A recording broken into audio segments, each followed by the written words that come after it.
So let us understand how do we clean, pre-process and explore the data. Remember that the quality of your inputs decide the quality of your outputs.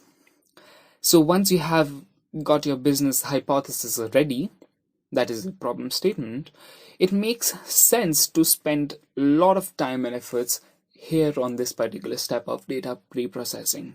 Normally this would take about 70 to 80% of your time. So below are the steps involved in no particular order, which is required to understand, clean, and prepare the data for building your predictive model. So we'll start with this variable identification. The first step is to identify the predictor, that is the input, and the target, that is the output variable. So predictor and the target variables need to be identified. And next we identify the data type and the category of these variables. Next is univariate analysis. We can perform the univariate analysis based on the category of the data variables. There are two types, continuous and categorical variables. The continuous variables, we need to understand the central tendency and the spread of the variable. These are measured using various statistical metrics, visualization methods. Also, univariate analysis is used to highlight the missing and the outlier values.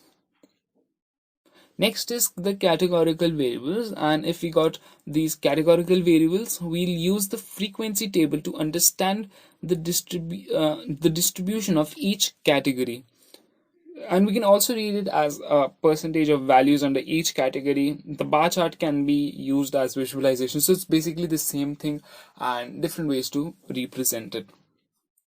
The third technique that you can use is called bivariate analysis. Since there is univariate, there needs to be bivariate, and it finds out the relationship between the two variables. We can perform it for any combination of categorical and the continuous variable. So let's start with the continuous and continuous. Here we can use the scatter plot pattern, which can indicate the relationship between the variables, and this relationship can be linear or non-linear.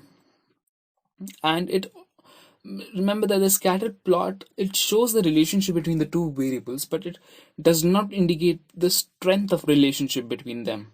And to do that, we use correlation. So these topics were explained in correlation was explained in the previous stats and probability videos.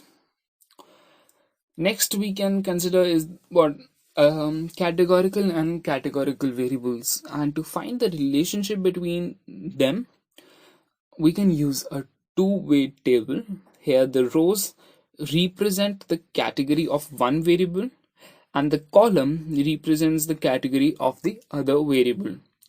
So basically the observations are available in each combination of row and column categories. Then we have this stacked column chart. It's more of a visual way form of the two-way table. Then we have the chi-square test, which derives the statistical significance of a relationship between the variables. Here the probability of 0, it indicates that both the categorical variables are dependent, and likewise the other probabilities. The third category is the categorical and the continuous variable. So while we're exploring the relationships between these two kind of variables, we can draw the box plot for each level of categorical variables. And if the level of variables are small, then it won't show the statistical significance. To look at the statistical significance, we can use the z-test, the t-test, or ANOVA. Fourth step we can use is the missing value treatment. So this treating the missing value in the training data set, it can reduce the power or fitness of a model, or it can lead to a biased model because we have not analyzed the behavior and the relationship with other variables correctly, and therefore it may lead to wrong prediction or classification. This may occur at two steps, the data extraction and the data collection. So, in case of data extraction, it's possible that there are problems. Such in that case, we should double check for correct data with the people who are taking care of the data. In some cases, the hashing procedures can also be used to make sure it's correct. And errors at the data extraction step are typically easy to find and can be corrected easily. And the second is data collection, and these errors, they occur at a time of data collection and they're harder to correct. They can be of different types, such as missing completely at random, missing at random, missing that depends on unobserved predictors or variables, and missing that depends on the missing value itself. So, how do we treat this? We can use several techniques. First is deletion. Here we have two of categories, the list-wise and the pair-wise deletion. So in list-wise deletion, we delete the observations where any of the variable is missing. In pair-wise deletion, we perform analysis with all cases in which the variables of interest are present. The advantage in this case is that it keeps as many cases available for analysis, and one disadvantage is that it uses different sample size for different variables. The second is mean, mode, median, imputation, or the three M's.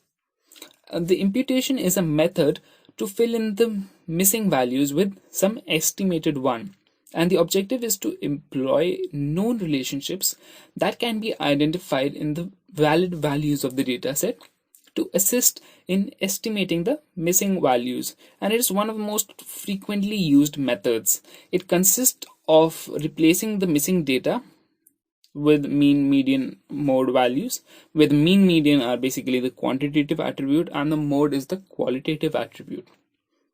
Third is prediction model, which is a very sophisticated method to say, and we estimate the values. And similarly, there's the KNN, which is the k nearest neighbor, which is also a very similar technique.